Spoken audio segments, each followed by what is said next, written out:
নমস্কার, আমি পার্থরাজ মিশ্র, শিক্ষক অমরশ্রী রঘুনাথ হাই স্কুল। আপনাদের সবাইকে আজ আরও একবার অ্যারাইজ অ্যান্ড অ্যাওয়াকের ক্লাসরুমে স্বাগত জানাই।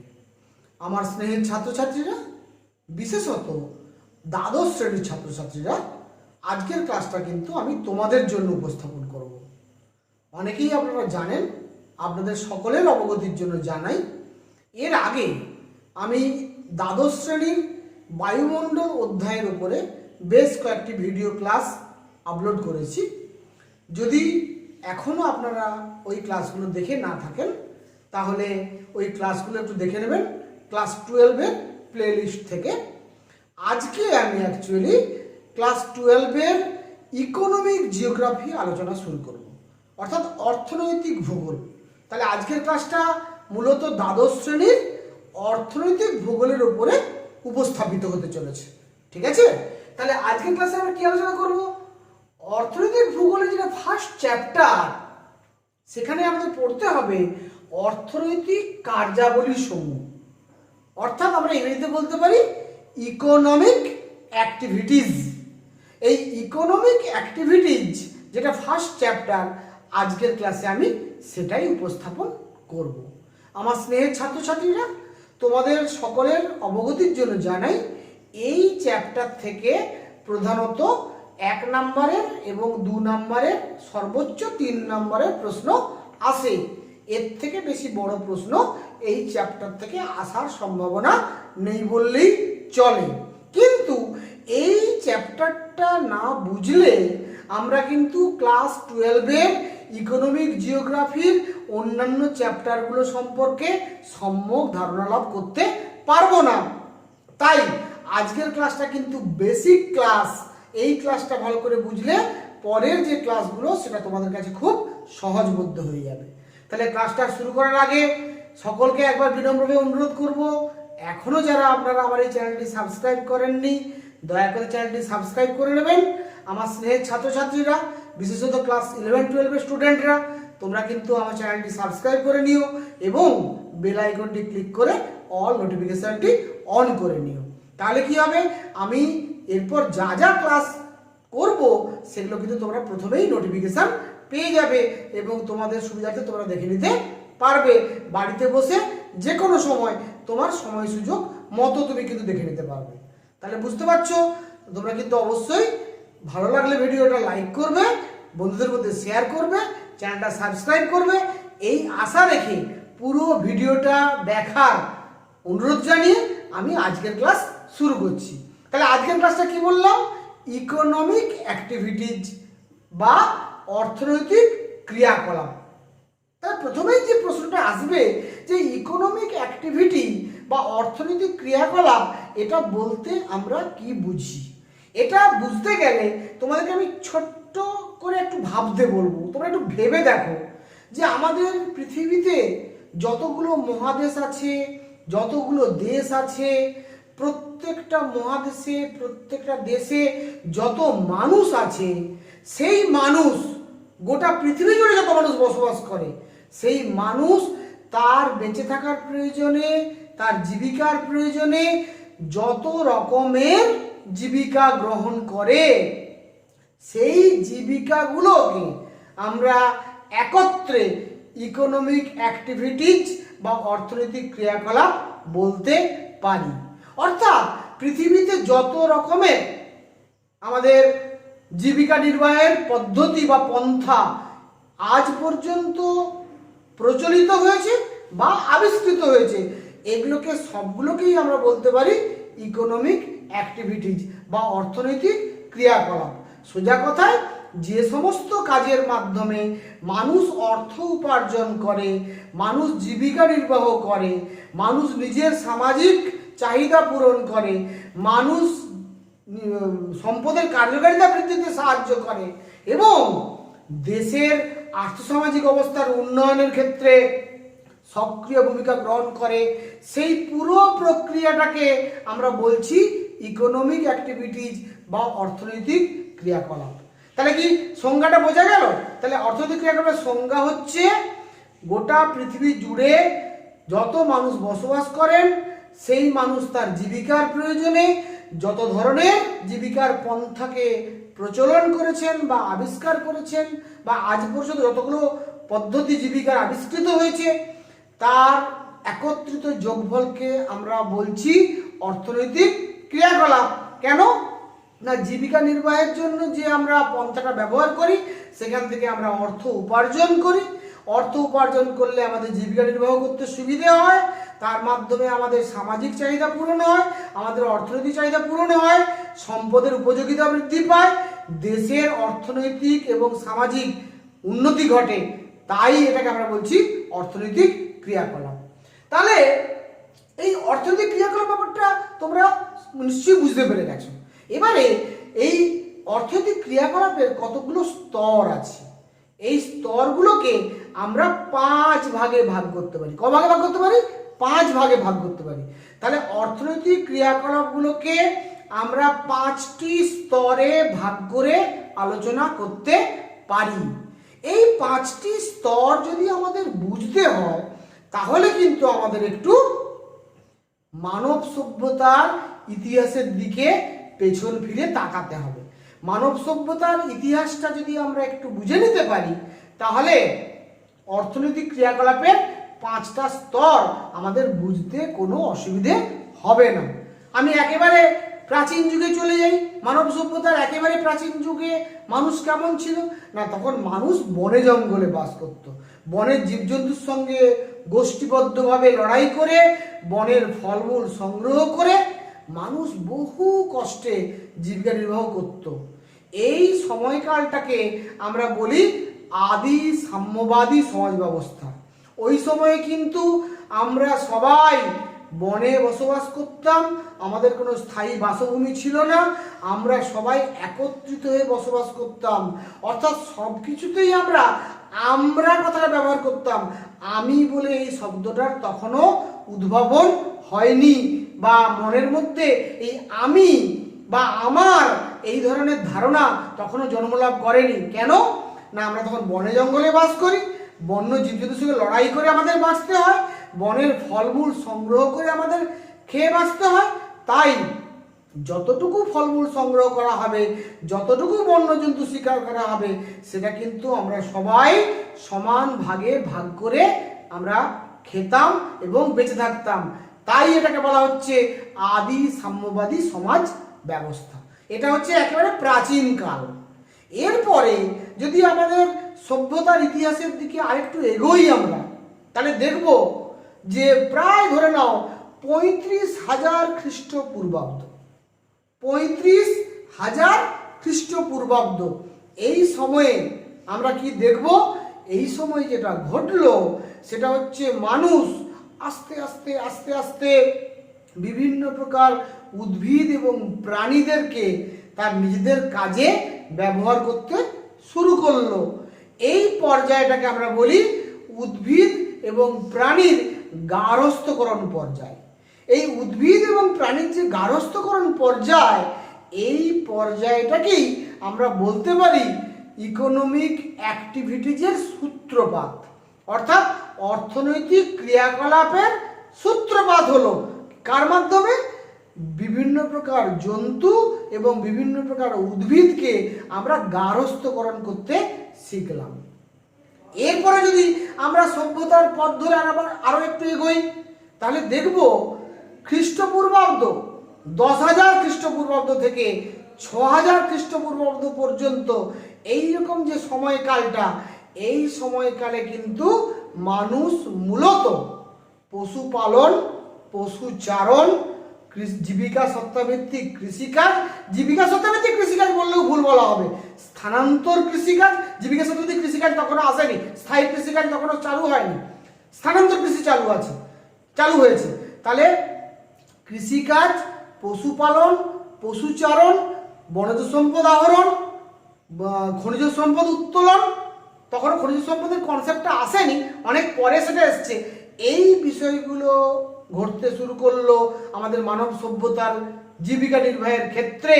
এই কাজগুলো আমরা করলাম।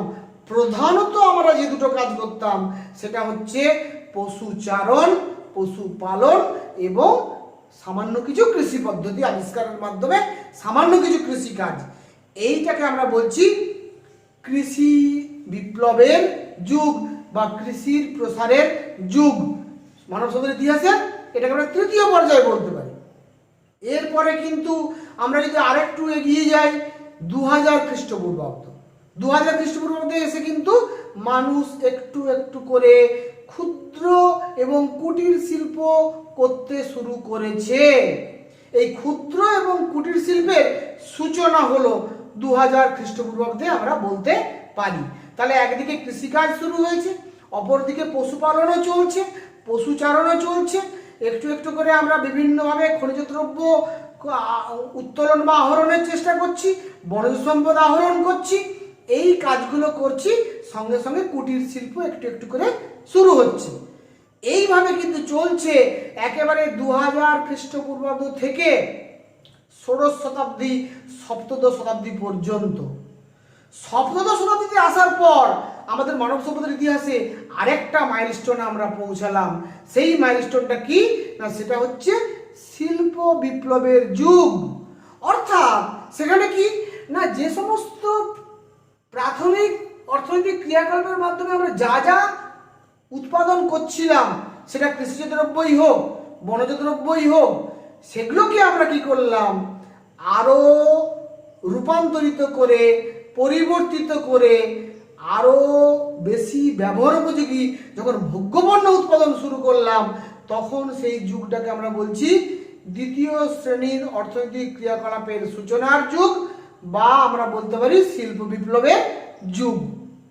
এরপরে এই শিল্পের যখন বিকাশ ঘটতে শুরু করলো, শিল্পের উৎপাদন বৃদ্ধি করতে শুরু করলো, নতুন নতুন ভোগ্যপণ্য আসতে শুরু করলো, আমরা কি করলাম, আস্তে আস্তে আস্তে আস্তে এই ভোগ্যপণ্যগুলোকে কি করে আরো ছড়িয়ে দেওয়া যায়, আরো বেশি মানুষের কাছে পৌঁছে দেওয়া যায়, তার জন্য আস্তে আস্তে আমাদের ব্যবসা বাণিজ্যের প্রসার ঘটলো। প্রথমে আভ্যন্তরীণ বাণিজ্য, তারপরে বৈদেশিক বাণিজ্যের সূচনা ঘটলো। এই আভ্যন্তরীণ এবং বৈদেশিক বাণিজ্য করার জন্য বিভিন্ন প্রকার পরিবহন মাধ্যম আবিষ্কৃত হলো। পরিবহন মাধ্যম বলতে আমরা স্থলপথ পরিবহন, জলপথ পরিবহন, এই সমস্ত পরিবহন মাধ্যমকে বোঝাচ্ছি। তারপরে যোগাযোগ ব্যবস্থার উন্নতি হতে শুরু করলো। আমরা যদি দেখি এই যোগাযোগ ব্যবস্থার উন্নতি বা পরিবহন ব্যবস্থার উন্নতি, যেটা মূলত শুরু হয়েছিল আমরা বলতে পারি বিংশ শতাব্দীর একেবারে প্রথম ভাগে, আমরা বা 19 শতাব্দীর দ্বিতীয় অর্ধে যখন শুরু হয়েছিল আমরা বলতে পারি, এটাকে যদি আমরা ধরে নিই, তাহলে কিন্তু এরপরে আরো বেশি করে এটাকে পরিষেবা আকারে মানুষের কাছে পৌঁছে দেওয়ার ব্যবস্থা হলো।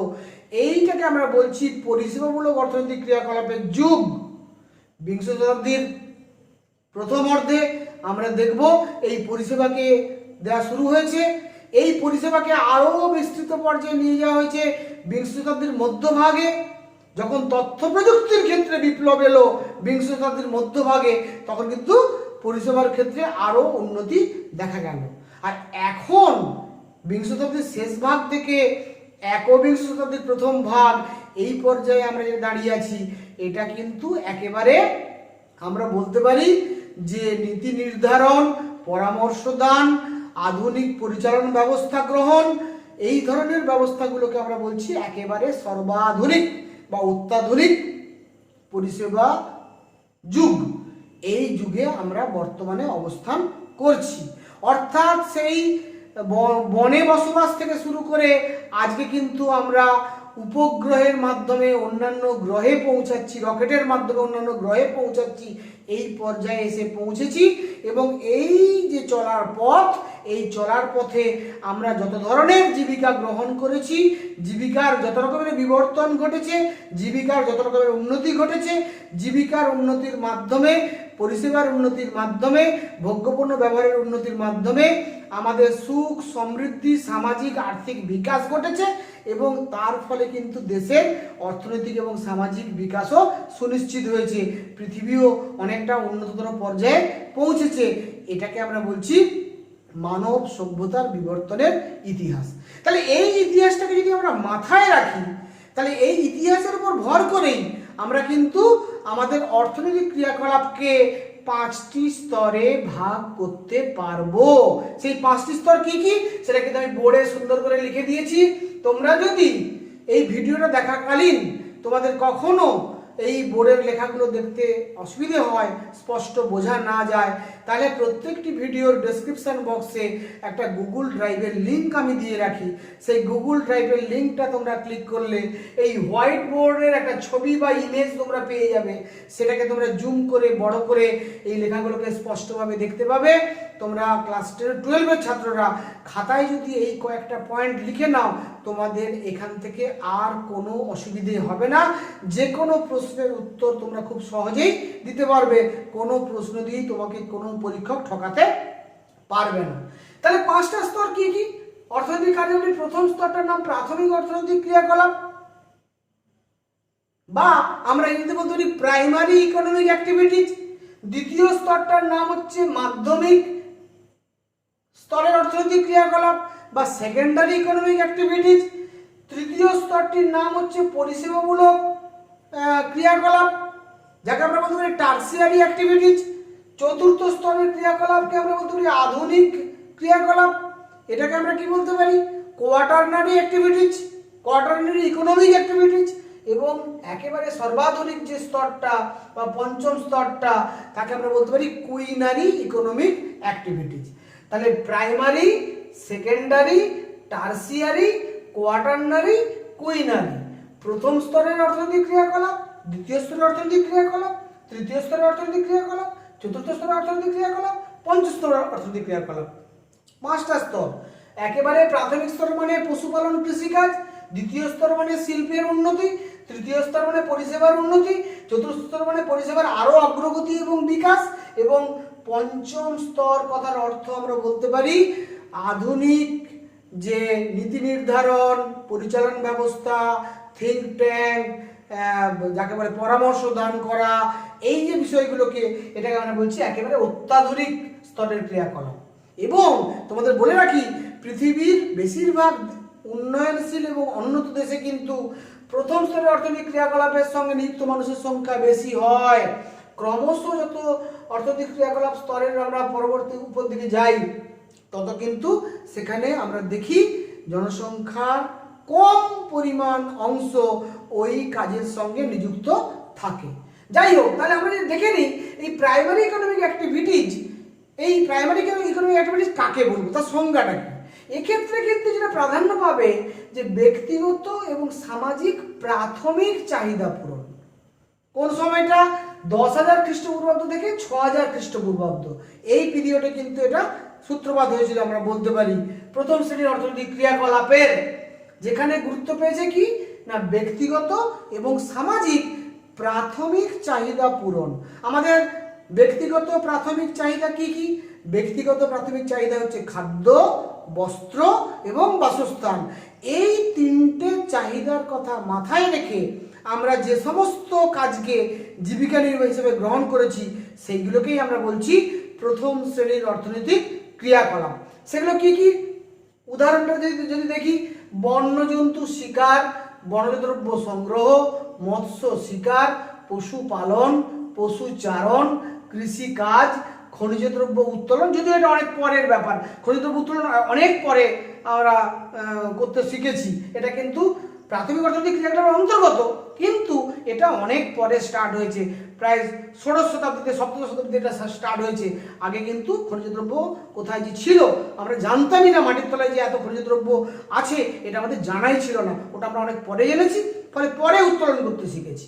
যাই হোক, পশম উৎপাদন, প্রাণী পালন, দুগ্ধ উৎপাদন, পাথর কাটা এবং জীবিকা সত্তাভিত্তিক কৃষিকাজ, এই কাজগুলোকে আমরা বলছি প্রাথমিক অর্থনৈতিক ক্রিয়াকলাপ বা প্রাইমারি ইকোনমিক অ্যাক্টিভিটিজ।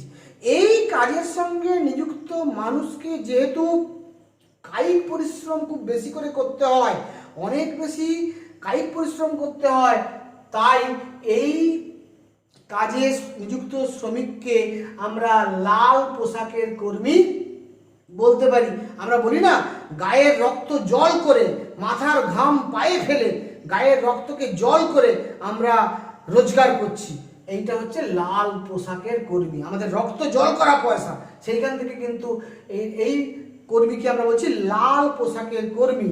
এদের মধ্যে শুধুমাত্র খনি শ্রমিক যারা যারা খনি থেকে খনিজ দ্রব্য উত্তোলন করে তারা কিন্তু লাল পোশাকের কর্মী নন, তারা অ্যাকচুয়ালি কালো পোশাকের কর্মী। তাহলে খনি শ্রমিক ছাড়া আর অন্যান্য যতগুলো কাজ এখানে আমি লিখেছি এই কাজের সঙ্গে যুক্ত মানুষকে আমরা বলবো লাল পোশাকের কর্মী। এরপর আমি চলে আসছি দ্বিতীয় শ্রেণীর অর্থনৈতিক ক্রিয়াকলাপ বা মাধ্যমিক স্তরের অর্থনৈতিক ক্রিয়াকলাপ বা ইংরেজিতে বলছি সেকেন্ডারি ইকোনমিক অ্যাক্টিভিটিজ। এই স্তরের কর্মীদেরকে আমরা নীল পোশাকের কর্মী বলে থাকি। নীল পোশাকের কর্মী আমরা বলে থাকি। কোনটাকে বলছি দ্বিতীয় শ্রেণীর অর্থনৈতিক ক্রিয়াকলাপ? না, আমি আগেই বলেছি ষোড়শ শতাব্দী সপ্তদশ শতাব্দীর নাগাদ ইউরোপ মহাদেশে যখন শিক্ষা দীক্ষা জ্ঞান বিজ্ঞানের ক্ষেত্রে ব্যাপক উন্নতি সাধিত হলো, নবজাগরণ শুরু হলো, সেই নবজাগরণের ফলে সাহিত্য, শিল্প, বিজ্ঞান, শিল্পকলা ইত্যাদির ক্ষেত্রে যে ব্যাপক উন্নতি সাধিত হলো, তারই ফল হিসাবে আমরা শিল্প বিপ্লব পেলাম। সেখানে কি ঘটছে না, এই যে কৃষি থেকে বা প্রথম স্তরের ইকোনমিক অ্যাক্টিভিটিসগুলো থেকে, অর্থাৎ কৃষিকাজ বা বনজ সম্পদ সংগ্রহ, মৎস্য সম্পদ সংগ্রহ, এইগুলো যা যা আমরা প্রাথমিক অর্থনৈতিক ক্রিয়াকলাপ থেকে পাচ্ছি সেইগুলোকে কাঁচামাল হিসাবে ব্যবহার করে তার রূপান্তর ঘটিয়ে, তার পরিবর্তন ঘটিয়ে তাকে আরও বেশি ব্যবহার উপযোগী ভোগ্যপণ্যে রূপান্তরিত করার যে পদ্ধতি, সেটা কৃষিজ সম্পদ হতে পারে, সেটা বনজ সম্পদ হতে পারে, সেটা মৎস্য সম্পদ হতে পারে, সেটা খনিজ সম্পদ হতে পারে, যে কোনো প্রকার সম্পত্তি হতে পারে। তখন ওটাকে যদি আরও উন্নত মানের ভোগ্যপণ্যে রূপান্তরিত করি, আরও বেশি ব্যবহার উপযোগী জায়গায় নিয়ে যাই, তার আরও যদি কার্যকারিতা উপযোগিতা বৃদ্ধি করতে পারি, সেই যে প্রক্রিয়া তাকে আমরা বলছি শিল্প। তাহলে কার্যকারিতা, উপযোগিতা ও গুণগত মান বৃদ্ধি করে অধিক ব্যবহার উপযোগী ভোগ্যপণ্য উৎপাদন করার যে পদ্ধতি তাকেই আমরা বলছি শিল্প বা দ্বিতীয় শ্রেণীর অর্থনৈতিক ক্রিয়াকলাপ। এখানে কোন কোন বিষয়গুলো পড়ছে না, ছোট বড় মাঝারি শিল্প। ছোট শিল্প হতে পারে, বড় শিল্প হতে পারে, মাঝারি শিল্প হতে পারে, সমস্ত প্রকার শিল্পই কিন্তু দ্বিতীয় শ্রেণীর মধ্যে পড়বে। যন্ত্রাংশের একত্রীকরণ, আমাদের যে কম্পিউটারের যন্ত্রাংশ, মোবাইলের যন্ত্রাংশ, বিভিন্ন প্রকার ইঞ্জিনিয়ারিং দ্রব্যের যে যন্ত্রাংশ, মোটর গাড়ি নির্মাণের যন্ত্রাংশ, সেগুলোকে যখন আমরা একত্রিত করে একটা মোটর গাড়ি তৈরি করছি, একত্রিত করে যখন আমরা কম্পিউটার তৈরি করছি, একত্রিত করে যখন মোবাইল তৈরি করছি, সেই যন্ত্রাংশের একত্রীকরণ। নির্মাণ শিল্প, বিভিন্ন প্রকার ঘর বাড়ি অফিস আদালত স্কুল কলেজ তৈরি করার জন্য যে কল কারখানা তৈরির জন্য যে নির্মাণ শিল্প গড়ে তোলা হয়।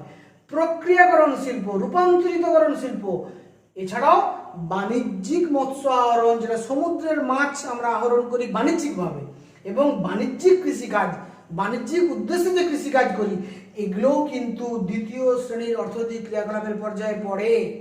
তাহলে প্রথম শ্রেণীর অর্থনৈতিক ক্রিয়াকলাপ পড়বে সাধারণ কৃষিকাজ বা জীবিকা ভিত্তিক কৃষিকাজ, আর বাণিজ্যিক মৎস্য আহরণ, বাণিজ্যিক কৃষিকাজ, এগুলো কিন্তু পড়বে দ্বিতীয় স্তরের মধ্যে। তাহলে নিশ্চয়ই তোমরা বুঝতে পেরে গেছো।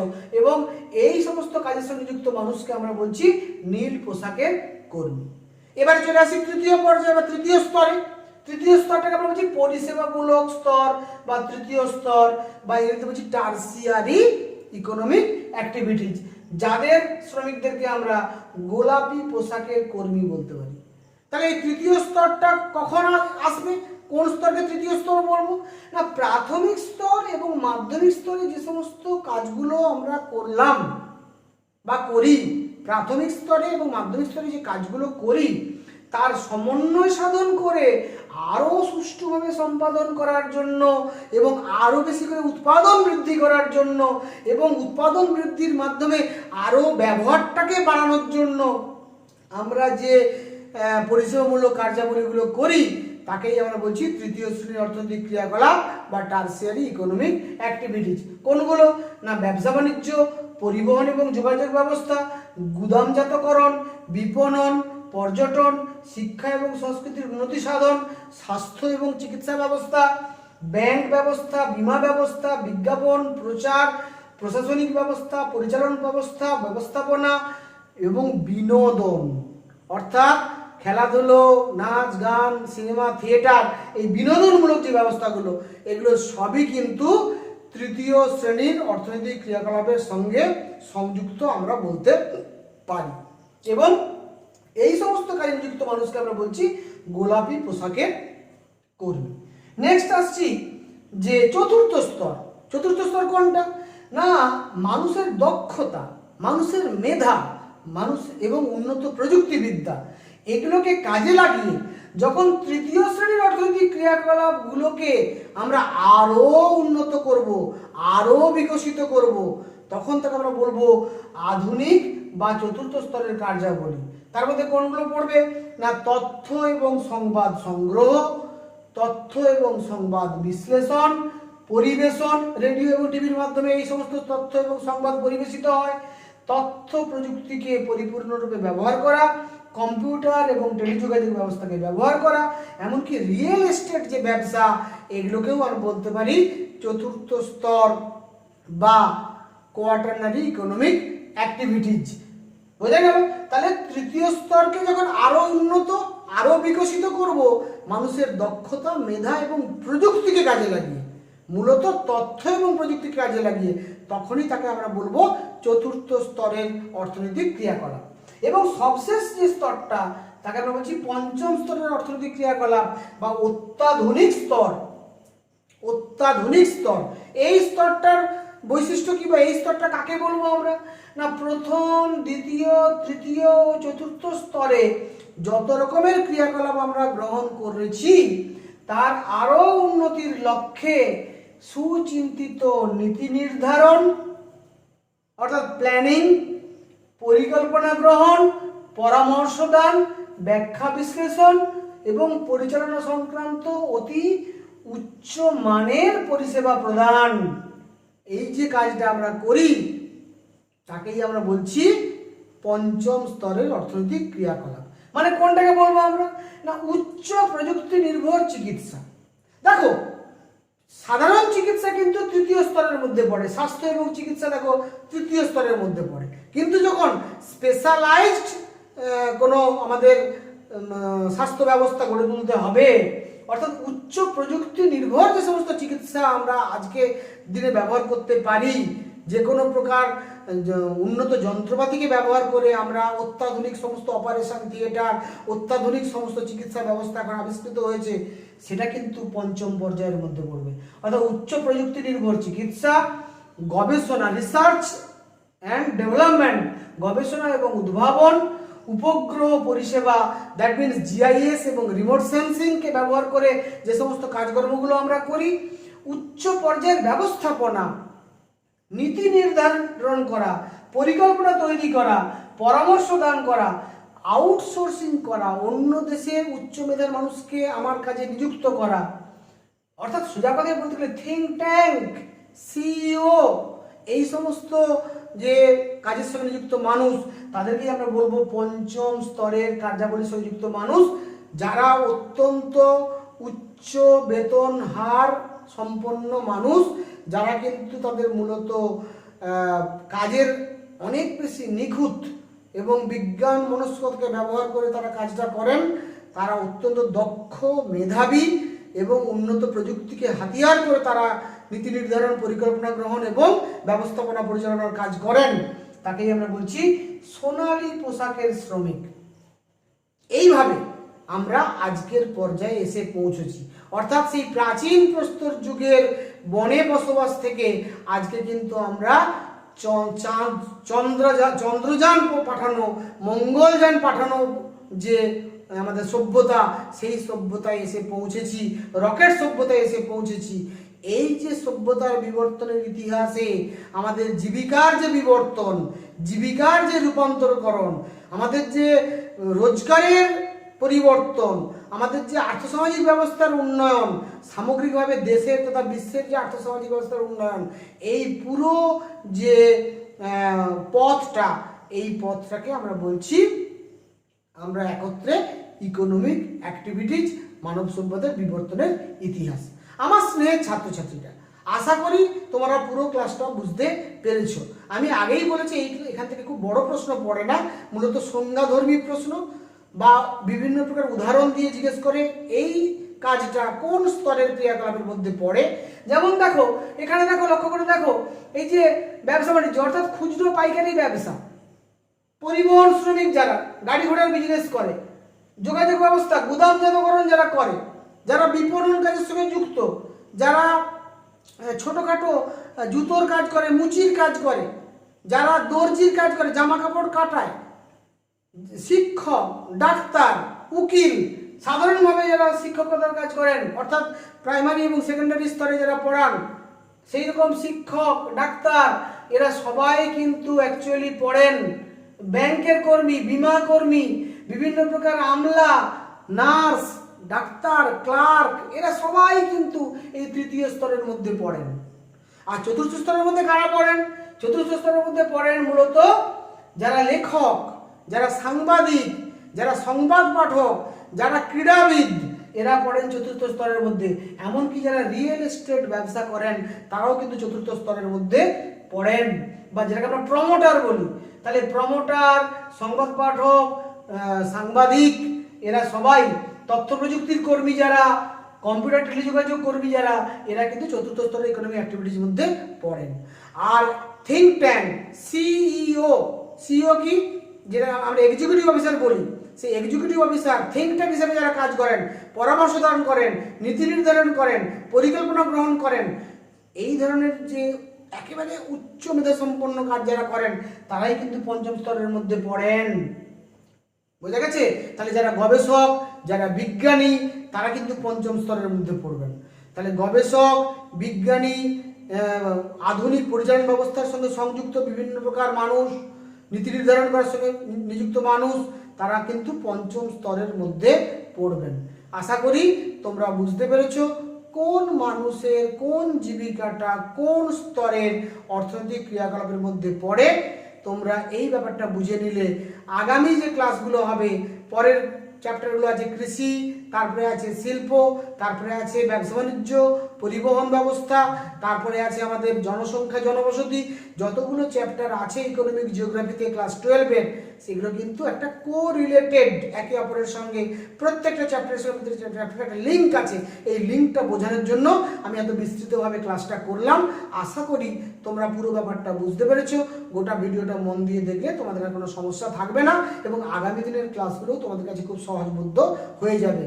এই আশা রেখে সবাইকে যথাযোগ্য স্থানে সম্মান, শ্রদ্ধা, শুভেচ্ছা জানিয়ে, আমার স্নেহ ছাত্রদের ভালোবাসা জানিয়ে আজকের ক্লাস এখানেই শেষ করছি। Thank you very much.